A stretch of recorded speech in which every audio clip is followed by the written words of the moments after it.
একটা আকর্ষণ। আর আমি এই জায়গায় মা লিখছি, আমার মার খুব ভালোবাসি, এর জন্য আমার বুকে রাখছি মা লিখে। মানে এই জায়গাটা লেখা আছে মা। জি, মা কেন লিখলেন? মা লিখছি আমার মানে আমার ফ্যামিলিতে বেশিরভাগ আমার মাই সাপোর্ট দিয়েছে। আবার আমার মা বলছে, বাবা তুই একদিন সফল হইতে পারবি, আমি তোর জন্য সবসময় আমার দোয়া রইলো।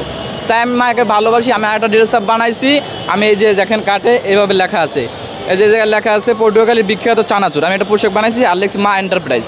এই যে মানে আমার যদি কোনো সময় আমি কোনোদিন বড়াইতেরি, আল্লাহর রহমতে আমার এই জিনিসটা থাকবে মা এন্টারপ্রাইজ। এটা আমার পাই নাই ভাই। আমি চাকরির জন্য অনেক মানুষের কাজ করেছি, আমি কোনো চাকরি পাই নাই।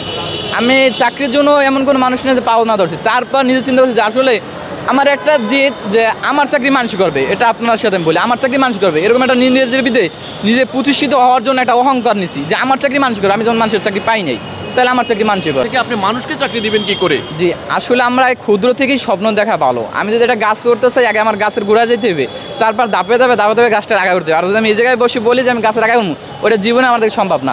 আমি এটা ক্ষুদ্র ব্যবসা দিয়ে শুরু করছি, আল্লাহর রহমতে আমার মার দোয়া আছে, আমি এর থেকে আরো বড় ব্যবসা করতে পারবো। কিন্তু এই ব্যবসাতে একটা আইডিয়া যে আমার এমন কিছু করতে হবে আনকমন জিনিস, যাতে মানুষের নজরে পড়ি, মানুষ আমার বিষয়টা জানে। বা এবং মাস্কটা কি খোলানো যায়? যে মাস্কটা ইচ্ছে করলে খোলা যায়। হ্যাঁ, খোলেন। জি, করছি নিজের পোশাক নিজে তৈরি জি, করছেন? নিজে তৈরি করছি। পুরো অল বডির পোশাকটা আমি নিজে তৈরি করছি।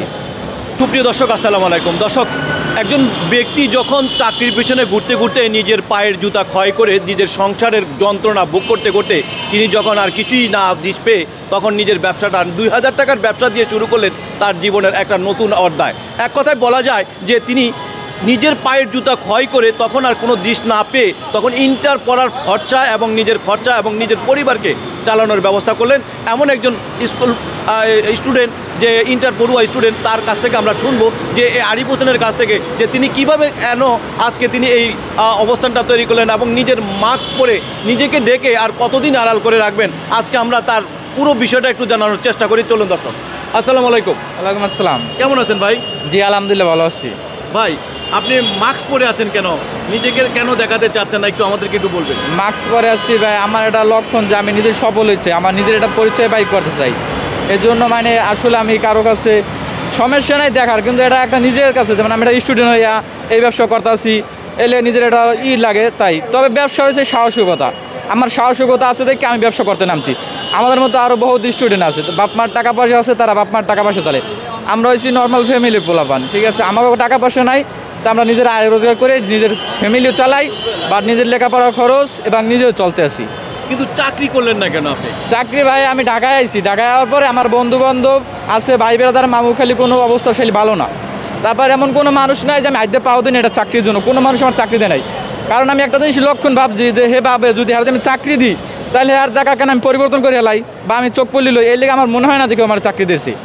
আর দ্বিতীয় কথা হচ্ছে চাকরির পিছিয়ে না গয় করে সবাই যদি চাকরি করি, তাইলে মনে করেন দেশ কীভাবে আগে যাবে। যদি আমরা কেউ চাকরি বাধা না খুঁজে নিজে যে চাকরি করবে, আমার যখন আমি আইছি আমার একটা উদ্যোগ নিচ্ছি, আমি যখন চাকরি পাই নাই, একটা মাস ঘুরছি, নতুন এদের অযথা আমার ক্ষয় গেছে, আমার চাকরি মানুষই করবে, এরকমভাবে আমি একটা ব্যবসা প্রতিষ্ঠান শুরু করছি।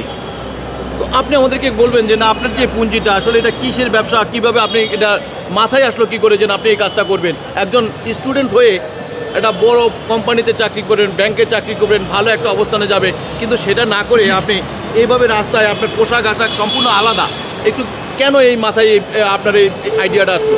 যে এই মাথায় আপডেট আছে, আমি ব্যবসা নেওয়ার পর আমার এক বন্ধুর সাথে আলাপ করছি, তখন আমি একটা ব্যবসা শুরু করছি অন্য ডের সাপুরা, দেখি আমার মালটা তেমন একটা চলতেছে না। তারপর আমার মাথায় বলেন যে তারপর আমি নিজে একটা আইডিয়া করলাম যে আমার এমন কিছু করতে হবে আনকমন জিনিস। তারপর আমি আমি মেশিন চালাতে পারি। লেখাপড়া যখন আমি জিএসসি পরীক্ষা দিয়েছি, তখন একবার ঢাকায় এসেছি আমার স্বাস্থ্য বাড়ির সাথে। আমি গার্মেন্টসে 1 মাস চাকরি করছি। 1 মাস চাকরি করার ক্ষেত্রে আমি একটা ওভারলোক মেশিন চালাতে পারি, বাট প্লেন মেশিনও প্রায় মেশিনে আমি পারি, কিন্তু আমার অপারেটর হিসেবে আমি চাকরি পাই নাই, ঠিক আছে। তারপর আমি একজনের সহযোগিতা নিয়ে ভাই আমি একটা পোশাক বানাবো। তারপর গেছি একটা টেইলারের কাছে, সে বলছে যে তুমি যদি বানাও তাহলে তোমার প্র্যাকটিক্যাল আমার দেখান লাগবে, নাহলে আমি কীভাবে বানাবো। তারপর চিন্তা করলাম যে একজনের প্র্যাকটিক্যাল দেখাবো, তার থেকে নিজে পারা নিলে ভালো না। তারপর বাসায়, আমি যে বাসায় থাকি তার পাশে একটা মেশিন আছে, প্লেন মেশিন, তার কাছে বললাম যে ভাই আমি একটা পোশাক বানাও, আপনার মেশিনটা একটু পাওয়া যাবে? সে বলছে আচ্ছা ঠিক আছে, যদি তুমি পারো তাহলে বানান যাবে।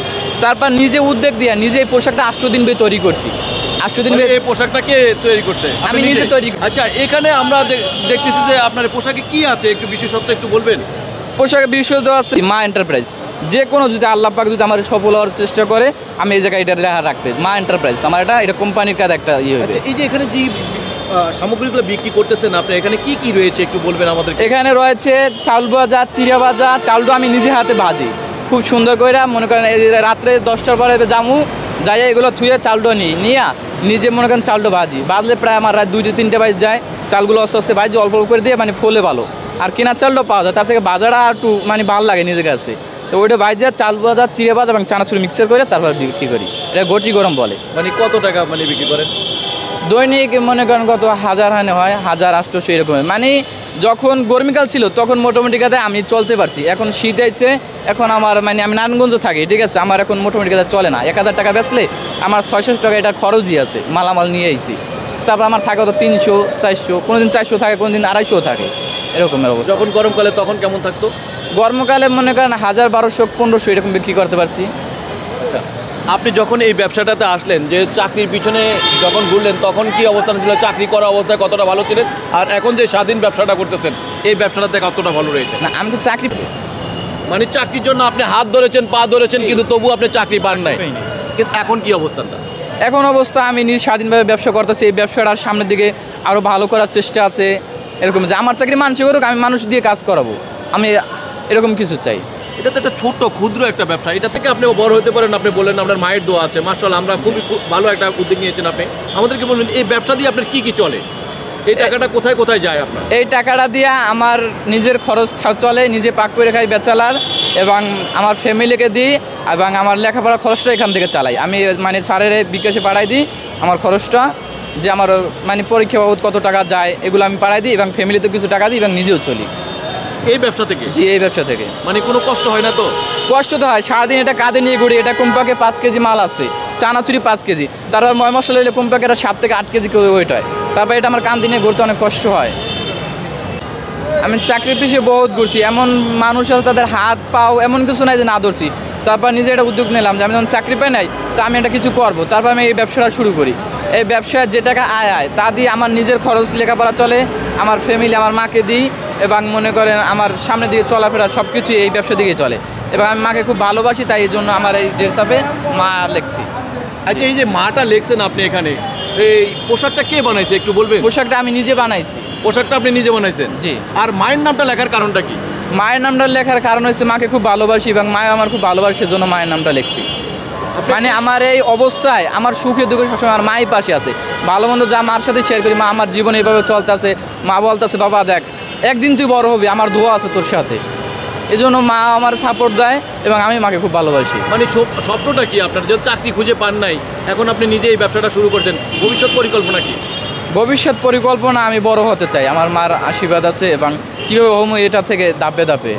মানে চাকরি তো করতে পারেন না, কিন্তু জি। আপনার এই প্রতিষ্ঠানে কি আপনাকে কেউ চাকরি করতে পারবে? না, আমার প্রতিষ্ঠান তো কেউ চাকরি করতে হবে না, এটা তো সেরকমের না। মানে আমি চাই বড় কিছু হওয়ার স্বপ্ন।